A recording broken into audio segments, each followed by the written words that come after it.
পশ্চিমবঙ্গের দিকে আমরা লং মার্চ করতে বাধ্য হব। ভারতের পশ্চিমবঙ্গে নির্বাচনের পরে অতর্কিতভাবে নতুন যেই প্রধানমন্ত্রী হয়েছেন, নতুন যে মুখ্যমন্ত্রী হয়েছেন, তার নেতৃত্বে ভারতে মুসলমানদের গণহত্যা শুরু হয়েছে। আমরা পরিষ্কার ভাষায় বলতে চাই, আজকে ভারতে যে মুসলমানদের উপরে যে গণহত্যা চালানো হচ্ছে, আমি আহ্বান করব এই গণহত্যা বন্ধ করার জন্য। আমি শুভেন্দু বাবুকে বলবো, ক্ষমতায় আসছেন, ভালোভাবে কাজ করেন, দেশের জন্য কাজ করেন, মিলেমিশে কাজ করেন, হিন্দু মুসলিম মিলে কাজ করেন। না হয় বাংলাদেশে এসে দেখে যান, আমরা হিন্দু মুসলমানরা দীর্ঘদিন থেকে বাংলাদেশে বসবাস করতেছি। একটি পুকুরের 3 পাড়ে 3টি মসজিদ, একটি মন্দির। আজকে দেশ স্বাধীনের পর থেকে আজ পর্যন্ত 3টি মসজিদে আজান হয়, মন্দিরে উলুধ্বনি হয়, কোনো সমস্যা হয় নাই বাংলাদেশে। আমরা বাংলাদেশের এই দৃষ্টান্ত আমরা তাকে অনুসরণ করার জন্য বলবো।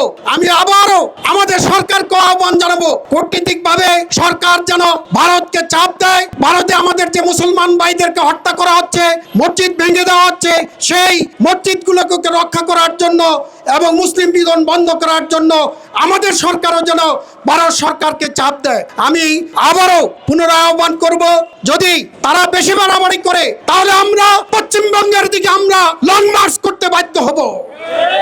সুতরাং আগামী দিনে সকল আন্দোলন সংগ্রামে আপনারা সকলে সোচ্চার থাকবেন।